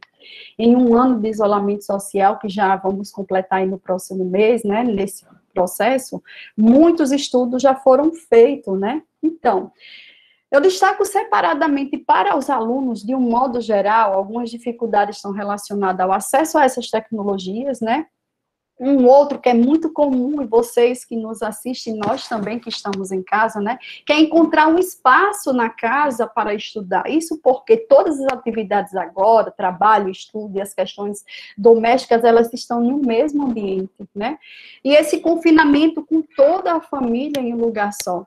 E aí um destaque central para a educação, né, à medida que a gente vai lendo e pesquisando, a gente percebe que tem algo que é marcante aí, que é a dificuldade na orientação dos pais, né, para os alunos, considerando o nível de escolaridade desses pais que agora precisam se desdobrar para dar um reforço. E aí eu peguei uma foto de uma notícia que saiu, onde mostrava, né, dentre as dificuldades, uma mãe que dividia um único celular da casa, que era o dela, para os 4 filhos que estudavam ali na casa, né? Então, essa é uma realidade do nosso Brasil. Para o professor, os desafios também, né? De preparar todo o corpo docente para assumir essas atividades com a mediação dessas plataformas digitais. Então, falar de desafio da educação é falar do desafio diário que nós enfrentamos. E aqui eu concluo essa parte dos desafios na educação com um ponto que é muito importante, e nós que somos professores, né, enquanto desafio é destacado, né, a forma, como é que a gente vai conseguir, como é que a gente está, né, evidenciando, como é possível evidenciar o processo ensino-aprendizagem, hoje no modelo remoto, tá, já que estamos lidando com uma geração aí de pessoas, de jovens, de adultos, que já interagia com tecnologias digitais no dia a dia para se comunicar, mas que a realidade agora da necessidade de ser o canal, né, de transmissão de conhecimento, de resposta ao aprendizado, né, que é necessário, esse é desafiador. Então, nós estamos lidando com diversas formas, modos de avaliações, aprendendo com o momento, né, e tecnologia, né, finalizando mesmo, se a todo momento, e em diversos momentos em nossas aulas, a tecnologia ela foi usada como um recurso didático, ela agora, diante do desafio imposto, ela precisa sair, né, ela precisa ir além dessa perspectiva instrumental, tá? Então, é isso que nós estamos fazendo. Bom, a gente pode finalizar e depois vamos abrir aí para uma discussão, né, com os demais professores e com as perguntas que vocês podem fazer aqui para a gente. Mas um horizonte, uma perspectiva, tá? Eu vou tentar aqui em 5 minutinhos só listar algumas perspectivas relacionadas aí aos temas que a gente já vem trabalhando na aula. Falar do que estamos vivendo e pensar em cenários ainda é muito incerto, tá? Mas já tem estudos que têm buscado analisar impactos, né? Não só na saúde, mas na educação, mas na questão econômica. E aí, uma publicação recente que eu considero assim, muito boa e completa, que é um autor que ele já desenvolve pesquisas na área. Então, Nicolas, ele escreve um livro chamado A Flecha de Apolo, né, o impacto profundo e duradouro do coronavírus na maneira como vivemos, né, então, quais os efeitos da pandemia para a sociedade. Eu vou destacar 2 pontos, né, a tão esperada pós-pandemia, né, depois da leitura do livro de Nicolas, ele disse que antes da pós, a gente vai precisar primeiro, né, superar esses efeitos biológicos, né, de conter esse vírus. E antes ainda, né, vamos enfrentar as consequências sociais, né, psicológicas, como Cíntia vem nos mostrou aí claramente, né, e econômicas, né, ressaltadas aí por Luan, tá? E ressalva que nós, né, no mundo globalizado e com todos os desafios e desigualdades, somos a primeira geração que conseguimos aí, em tempo recorde, né, desenvolver uma vacina, né, como uma esperança, né, aí para conter a disseminação desse vírus. Bom, mas pós-imunidade, a gente ainda não chegou, né, no tão esperado o normal, como é que vai ser? Então, o mundo ainda vai enfrentar impactos econômicos e sociais. Quais? Quanto? Né? A gente ainda está dentro de perspectivas. E, analisando esse tempo, né, de pandemia, claro que toda a sociedade, de um modo geral, ele volta para o seu sentido existencial aí, tem um destaque para as diversas pessoas buscar, né, de alguma forma, religião, poupar dinheiro, né, a menos interação social e ficar em casa exige uma reflexão, é um tempo de desafios, mas que nos leva também à reflexão. Bom, e esse isolamento social, né, ele aumenta vários outros problemas de saúde, a gente não pode esquecer de destacar aí a saúde mental, né? Bom, dentro dessa perspectiva e de modo um pouco generalizado, o que é que a gente ainda não consegue enxergar, né? Esses efeitos que são chamados efeitos de médio e de longo prazo, né? Esses efeitos residuais tá? Isso ainda nós temos que aguardar, mas vamos, na medida do possível, pensando de forma positiva, né?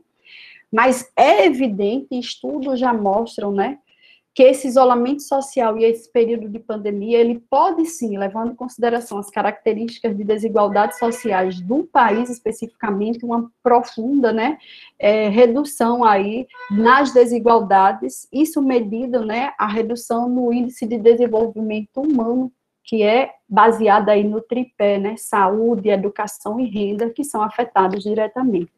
Eu encerro aqui, né, no que Nicolas apresenta no livro dele, A Flecha de Apolo, esses impactos profundos, ele nos lembra o seguinte, que após pandemia, essa tão esperada, após essas duas fases que ainda pode perdurar, né, por alguns anos, pode ocorrer o contrário do que a gente está vivendo hoje. Estamos confinados, economizando, né, com medo, reflexivo. E aí ele faz uma comparação desse momento com o que pode acontecer ao que já aconteceu pós Primeira Guerra Mundial, pós o período, né, que foi contida a gripe espanhola, né, a grande pandemia aí também, onde as pessoas começavam a sair, a beber, a buscar correr atrás daquele tempo que precisou ficar em confinamento. Ele faz essa comparação, tá? Aí também no sentido ainda de perspectiva. Bom, a pandemia, ela tornou clara essa situação de vulnerabilidade, né, de milhões de brasileiros. E aí a gente vai parar um momento agora, ouvir vocês, conversar com os demais professores, né, porque nós estamos ainda, né, vivendo, nós estamos numa realidade que ainda não acabou, né, estamos falando do hoje, do agora, isso cabe uma discussão, e quem sabe futuramente levar para nossas disciplinas, né, essas reflexões e continuar lendo, pesquisando e acompanhando, né, quais são as principais mudanças que ainda estão por vir, tá? Finalizo com a esperança aí final, que é a vacina, né? O mundo inteiro está aí almejando, né? Está esperançoso por uma vacina. Eu acho que hoje é o que mais se discute, mais se espera, tá? Eu quero agradecer a paciência de vocês e dizer que nós estamos aqui ainda, nós professores, para discutir, para debater, vocês coloquem seus questionamentos. Muito obrigada, tá? Obrigado também, professora. Eu estou vendo que a professora Cíntia está com a mão levantada. Não sei se ela vai querer falar. Eu vou só, enquanto ela... você falando nessa parte final agora das pessoas saírem, aí eu me lembrei que tem economistas, analistas que falam em teorias V, W e U. Né? A teoria V seria uma queda muito brusca e depois um aumento também muito brusco, o que me fez lembrar disso aí, né? As pessoas saindo, querendo tipo assim, correr atrás do tempo perdido, vou dizer assim. E o W seria, no caso, a queda, a ascensão, depois uma queda novamente, provocada por, talvez, outros lockdowns, né, e depois uma subida, e o U seria a queda com uma subida lenta. Né, tem várias, se a gente for falar em termos de perspectivas econômicas e desafios, tem várias opiniões, né, alguns têm medo de outros lockdowns e de atrasos na vacinação, e, inclusive, para eu fechar, a vacinação, essa notícia da vacina, quando surgiu a notícia da primeira vacina, isso influenciou muito no mercado de ações, porque tinha caído bastante no início da pandemia, depois só foi anunciar a primeira vacina, aí houve um salto gigantesco. A de Londres não, uma das importantes lá de Londres, ainda teve subida, mas ainda lenta, mas é isso, eu vou deixar o espaço aí para a Luan também falar mais alguma coisa. A gente já está com o tempo. Bom dia. Eu ia perguntar primeiro, Marcelo, se Cíntia já resolveu a internet, se ia conseguir retornar, ou se a gente já abre aqui um debate com o pessoal. Ela não está na sala? Ela está na sala. Eu estou na sala. Eu só vou fazer um breve comentário, porque já estava na finalização da apresentação, e aí já é mesmo a questão da reflexão das perspectivas, né?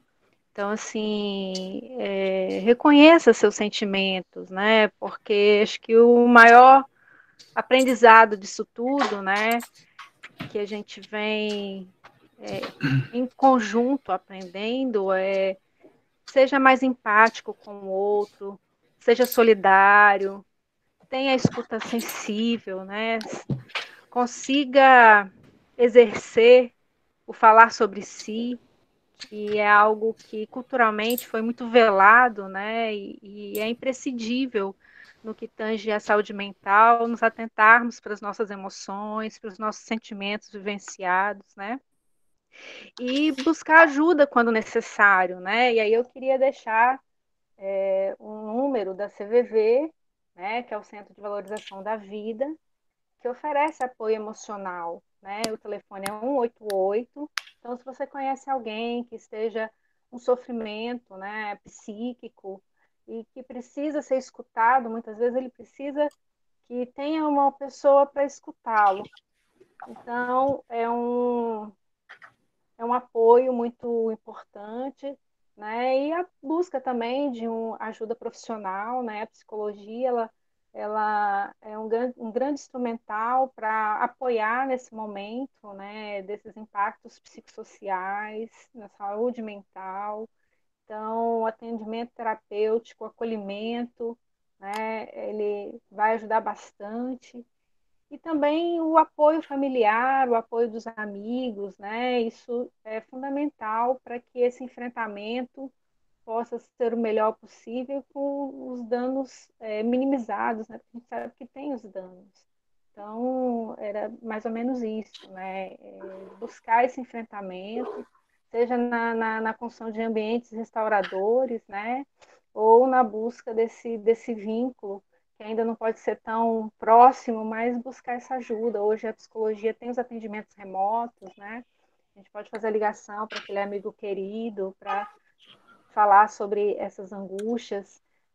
Infelizmente, eu estou sem a possibilidade de apresentar o resultado do Mente sobre a enquete, né? Mas depois eu vou deixar disponível para vocês, professores, mas, assim, o que eu tenho a retratar frente a essa pequena enquete, né, que é um momento que esse grupo traz de muita angústia, de muita tristeza, de raiva, tem o comportamento de solidariedade também, né, que a gente acaba construindo esse aspecto, mas o que me chamou muito a atenção é esse momento que está sendo difícil, né, e que é retratado pelo grupo. Então, se faz necessário pensar mesmo momentos para escutar os alunos, né, porque a gente faz tanta roda de conversa para explanar sobre algo, mas é também necessário escutá-los.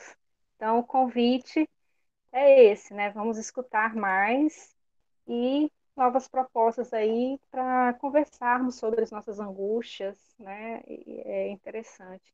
Eu queria deixar só uma frasezinha de Madre Teresa de Calcutá, que eu levo sempre comigo, né? Que não devemos permitir que alguém saia da nossa presença sem se sentir melhor e mais feliz. Então, espero que vocês, né, todos nesse encontro, nessa roda, possam ter aprendido e vocês compartilhem com os outros, né? É isso. Bom, obrigado, professora Cíntia, obrigado a todo mundo, né? Quero agradecer aqui aos presentes, né?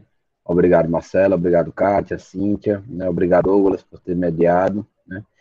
E também quero que meu sentimento, né, faço as palavras de Cíntia, que a gente tenha um aprendizado, né, com tudo isso. Nós somos uma geração que estamos vivenciando, né, passando por esses desafios, esses impactos, e que a gente possa passá-los e ter um aprendizado para que a gente consiga sair daqui com uma empatia maior, né, a gente consiga olhar, né, se colocar no lugar do outro, né, então, que tenhamos isso como um resultado, né, positivo, não como um impacto, né, professora Kátia, mas como um resultado positivo, né, que a gente tenha disso tudo. Então, e obrigado pela presença de todo mundo, foi um ótimo sábado aí, né, uma ótima manhã de sábado, certo? Então, pessoal, obrigado aí. Deixa a palavra para Marcelo e Kátia. Bom, na verdade, Kátia? a gente quer saber se alguém quer fazer algum questionamento, né? Uma aula interdisciplinar, uma oportunidade, assim, riquíssima, né? Nós somos professores e nós estávamos o tempo inteiro até chegar aqui, descobrindo, aprendendo, conhecendo, estudando, né?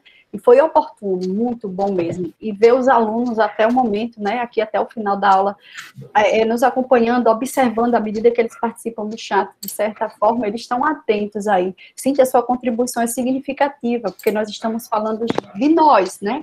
Então, tudo que nós falamos aqui na aula, e usando como exemplo, mudança, cada imagem, a gente consegue se ver nessas imagens, se ver nas realidades, né?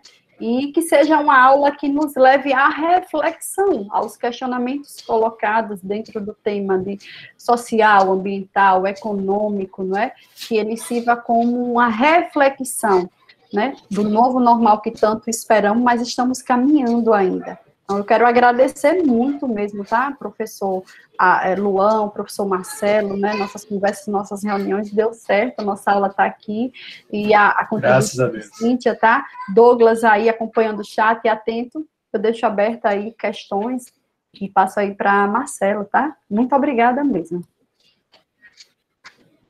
Eu reforço meu agradecimento a vocês, realmente, graças a Deus, deu tudo certo. Eu estou satisfeito demais, acredito que o pessoal que assistiu, até pelo chat aí que eu estou acompanhando aqui na outra tela, também saíram satisfeitos. Então, é isso. Que venham mais sábados assim, porque, como eu disse a Luan certa vez, né, isso, a gente estava carente disso, né, envolver mais, misturar as áreas e conversar sobre assuntos diferentes, né. Então, agradeço, já antecipadamente desejo um ótimo sábado a todos, ótimo fim de semana, e Douglas, fique à vontade aí para... Então, pessoal, foi bem enriquecedor, né, o debate. Vocês, infelizmente, assim, acho que pelo tempo também aqui, ficou um pouco curto, né, até para fazer o debate, né. O pessoal aqui gostou muito das explanações. E, assim, não houve nenhuma pergunta direta, mas eu vou fazer aqui a minha participação também, sem alongar muito, né. Mas, assim, vocês fizeram um resumo bem interessante de uma reflexão geral, né, sobre essa situação da pandemia. E eu pensando comigo mesmo, fico um pouco curioso em relação, assim, o que realmente vai ficar depois, o que a gente vai continuar, porque, assim, às vezes eu vejo até uma imagem, assim, de um estádio cheio de futebol, meu psicológico hoje em dia, eu fico pensando, caramba, como é que será que a gente vai voltar isso aí? Eu até acho estranho, não sei se alguém já sentiu isso, eu acho estranho quando vejo muita gente aglomerada assim, eu já dá um nervoso, né? Ou, no outro lado, eu também imagino assim, como o ser humano é muito adaptável, se realmente quando isso acabar, aquela questão da memória curta, né? Será que a gente depois vai lembrar, teve uma pandemia, a gente vai ter assim, uma coisa distante e nossa realidade vai mudar completamente. Eu fico, às vezes, pensando, tendo essas reflexões. Não sei se provoquei alguém aí a comentar alguma coisa sobre isso. Eu estou na mesma situação que você, né? A gente está em incertezas no geral aí, né? Certezas. Até na economia eles têm um indicador de incerteza, né? E esse indicador de incerteza agora está forte. E o Brasil tem que tomar cuidado com isso, o Brasil em particular, né? Então, esses pensamentos que você tem, eu tenho, acredito que os outros também, né? Realmente é algo muito estranho. Eu só queria acrescentar aqui, né, o que Douglas fala, como eu falei já anteriormente, né, este é um momento de reflexão, e Edgar Morin, ele, nas entrevistas, né, bem nesse período aí, como sociólogo, ele disse que a pandemia vem confirmar as incertezas que é nata do ser humano, né, quantos planos não foram interrompidos e não sabemos quando podemos retomar e de que forma, não é, Douglas? Também ainda acho estranho quando a gente vê, está juntando, será que vai ser possível? Quando vai ser possível, né, juntar novamente? E Boaventura, ele diz o seguinte: vai ser necessário mudanças de vida, porque 2020 ele já faz parte da história e já marcou o século, né? Mas aí eu vou nessa perspectiva da necessidade de mudanças de vida, né? Do ser humano tendo a capacidade de se adaptar às mudanças, mas pensar como algo que vai ser necessário, assim, até para evitar outras pandemias, tá? Sim. Espero que não tenhamos novamente loucos anos 20.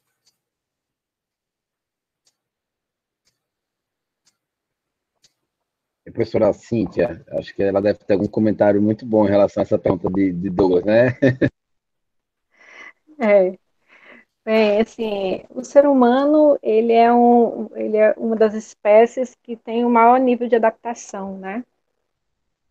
E nós vamos nos adaptando, mas essa incógnita fica realmente, né? O que eu espero é que as relações sejam mais humanas, né? Porque a gente estava perdendo o fio da meada, né? Estava tão no automático, a gente não parava para pensar. Quando você acordava, já tinha acabado o dia, né? Porque você estava fazendo muitas coisas, você não estava parando para pensar na sua vida, na sua família, nas relações mais simples do seu dia a dia, né? Você olhava assim para o céu, estava de manhã. Quando você olhava, normalmente já estava à noite, você não via o tempo passar, né? Então, assim, eu acho que esse momento para pensarmos, né, como estava o nosso ritmo, né, e como a gente pode melhorar essas nossas relações, né, esse exercício, né, de empatia, de valorizar cada momento da nossa vida, né, as pessoas que estão próximas e aqueles que também não estão, mas que são importantes para a gente. Então, é um momento de quebra de paradigma, de mudanças. Eu acredito que algumas coisas vão mudar, né, em relação ao comportamento mesmo, mas se faz necessário incutir principalmente no nosso público jovem, né, o quão se faz importante esse pensamento de responsabilidade social, esse pensamento das relações mais humanas, mais sensíveis ao outro, né, que a gente está perdendo isso. Eu espero profundamente que mudanças propositivas sejam feitas na nossa vida, né? Então, é o que eu mais desejo, é a afetividade e a amorosidade nas nossas relações, porque aí muita coisa vai melhorar, né? As desigualdades, enfim. Então, é um exercício aí para os próximos anos e para a nossa juventude, né?